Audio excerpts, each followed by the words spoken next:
sa Luzon, Visayas at Mindanao, buong Pilipinas. Handa na po ba kayo sa atin pong kapihan sa PDP? Handa na!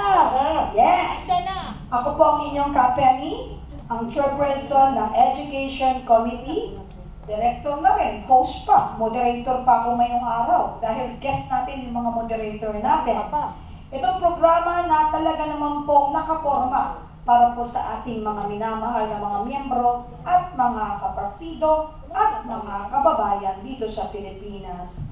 Welcome po sa isa na namang makabuluhang episode sa Kapihan sa PDP Live Podcast. Sa araw po na ito, pag-usapan natin ang mga bagay na direktang makakaapekto sa ating partido at sa ating bayan. Una, ang pagpapalakas ng membership sa lahat ng barangay, mga sitio, isla, probinsya at mga rehiyon. Pangalawa po, ang kahalagahan ng basic membership seminar.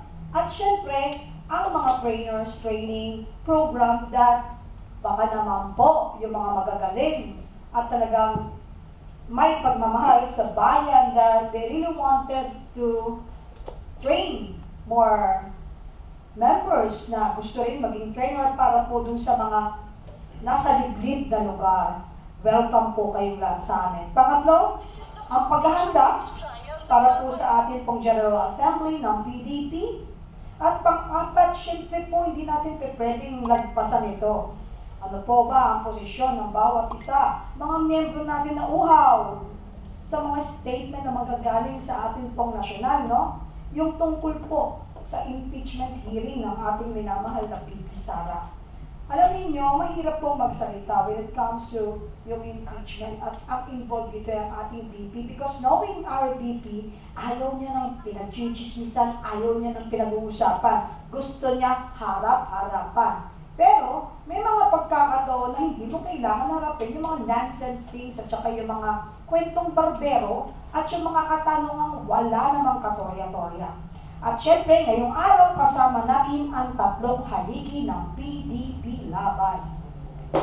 Of course, we would like to welcome, andito na po kaagad sila, ang ating PDP National Officers. At syempre, sila po ay mga trainer din. At kasama natin sa paglilingkod at pagtuturo po dun sa mga grassroots. Bago tayo magsimula, paalala lang po, buong Pilipinas, ang PDP Laban, ating pong palakasin, lalo na po sa hangin ng mga trainers.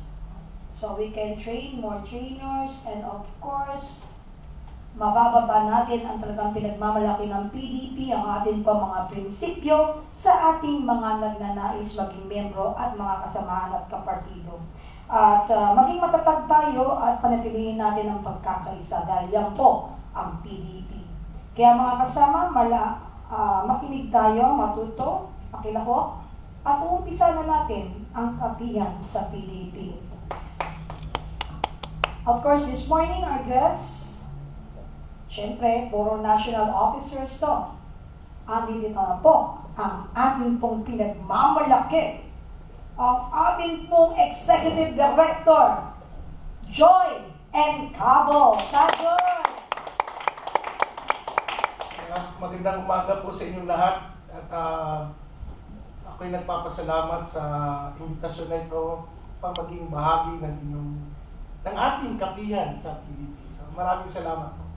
Salamat po ka Joy sa inyong oras na ibinigay sa atin. And syempre, nandito ang talaga namang laging nagte-trending. Init ng dugo ng mga kalaban dito. I don't know why. Ang bait-bait naman. Laging naka-smile. At dito po atin pong i-welcome ang chairperson ng membership committee, Ka-Astra Pimentel Naik. Magandang umaga mula sa inyong hindi naman masyadong makulit makasama, si Ka-Astra Pimentel Naik. Good morning mga kababayan na nandyan sa Facebook Live, sa YouTube at sa iba't iba pang mga platforms na ginagalawan ng ating kapihan sa PDP Laban. Salamat Ka-Astra. At syempre, Hindi pwedeng kalimutan to. Ilang araw, ilang linggo na tong nawawala sa PDP kapihan dahil nga kung saan-saan na naman to nagpunta upang magbahagi ng kaalaman sa pagtuturo at ma-educate yung iba nating mga kamiyembro sa iba't ibang lugar. Siyempre si Kaastra yan, ang tawag kay Kaastra, our Dora the Explorer ng PDP. But syempre ang ating moderator at ang ating legal chairperson, of course ng legal committee, palakpakan naman natin ang ating attorney Ka-Yvette Contacto. Magandang umaga, nakakamiss po, magandang umaga Ka-Penny, si partner ko ba? No, nakakamiss it's nice to be back po at sa mga ating vloggers, maray na aga sa mga Bicolano, maayong buntag. Alatang galing sa maayong buntag sa mga tiga Mindanao, sa mga Bisaya. Pag-aralan ko po sa mga Ilocano, ano yung good morning, pero sa lahat ng ating mga kababayan, para sa Diyos, sa bayan, sa tao. Nandito uli kami sa kapihan sa PDP, naway po makapagbigay ng dagdagang kaalaman sa inyong lahat at mapaganda natin ang ating bayan sa mga susunod na araw, buwan at taon. Maraming salamat, Attorney Ka-Yvette Contacto, and welcome back. I'm happy to see yung salamat kaayo. Salamat kaayo! Parang si Risa. Anyway, moving forward, alam niyo, welcome po sa isang makabuluhan na episode today. Before anything else, I would like to introduce myself dahil wala po akong co-host. Ako po si Ka-Penny, ang inyong pong chairperson ng Education Committee at director din po ng ating kapihan sa PDP kung saan ito po ang ating platform para po mailatag natin ng tama at totoo sa ating mga kababayan at followers ang tunay ng kaganapan sa ating pong bayan na minamahal ang Pilipinas. Sa loob ng 2 oras, ngayong July 8, pag-usapan natin ang pagpapalakas, sinabi ko kanina, ng membership sa lahat po ng lugar sa Pilipinas, Luz Biminda. Ang kahalaga ng basic membership, bakit kailangan natin mag-train ng more trainers at paghahanda sa July 25 General Assembly. At yung latest po nating pag-uusapan is about the impeachment trial ng ating minamahal na VP Sara sa Senado. At sa totoo lang, kailangan umpisa natin ito sapagkat alam kong sabik na ang lahat na marinig ang tinig ng ating mga kinatawan mula po sa PDP National. At syempre, na-introduce natin silang tatlo. Ang ating pong pag-uusapan ay isang bagay na talagang alam kong gusto nyo rin bigyan ng liwanag at maintindihan. At syempre, ang una nating pag-uusapan is regarding the membership drive sa buong Pilipinas.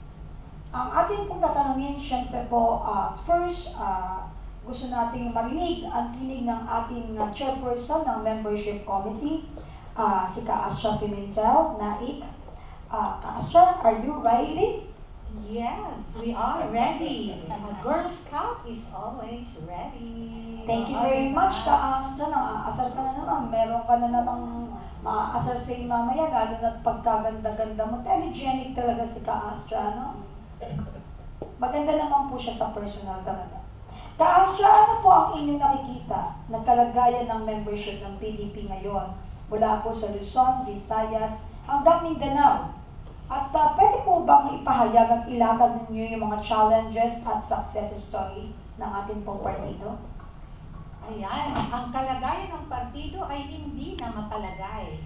Kasi sa dami ng mga request, di ba? Oo, hindi na mapalagay si Ka-Yvette sa kakabiyahe, pati si Joy and Capo sa kakabiyahe kasi sobrang dami po ng mga requests for basic membership seminar. At bago natin i-discuss yung mga success stories natin at yung mga latag natin, nais nating imbitahin ng lahat ng miyembro ng PDP Laban para po tayo ay maghanda para sa parating na na-mention ni Ka-Penny kanina na National Assembly. It will be held on July 25. Buong araw po yan ng July 25 in Davao City. So pakiconnect na lang po sa ating national headquarters para kayo ay mag-signify ng inyong pre-registration of your attendance to the National Assembly. At syempre, kagagaling lang namin ni Ka-Yvette sa Mindanao dahil nag-conduct po tayo ng basic membership seminar sa lahat ng probinsya ng Region 10. And right now, isang team naman po ngayon ay nagpunta sa Region 9 para sa isang malawakang basic membership seminar din sa buong rehiyon ng Zamboanga Peninsula. And kasama na pala dito yung Sulu, no? So the Zamboanga and the Sulu provinces ay magkakaroon din po ng basic membership seminar sa loob ng 4 na araw. So, the other week naman po ay galing naman tayo sa Region 2 dahil yung mga leaders ng buong Region 2 ay nagpahayag din ng kanilang kagustuhang maging miyembro ng PDP Labanan.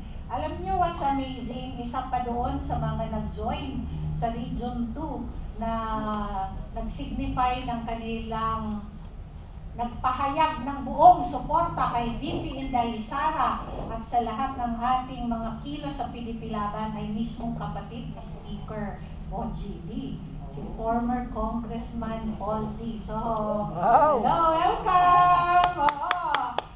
Para sa akin, isa lamang ang ibig sabihin nito, no? Kasi dito sa Luzon, medyo isang challenge yung nangyari sa 2025 election.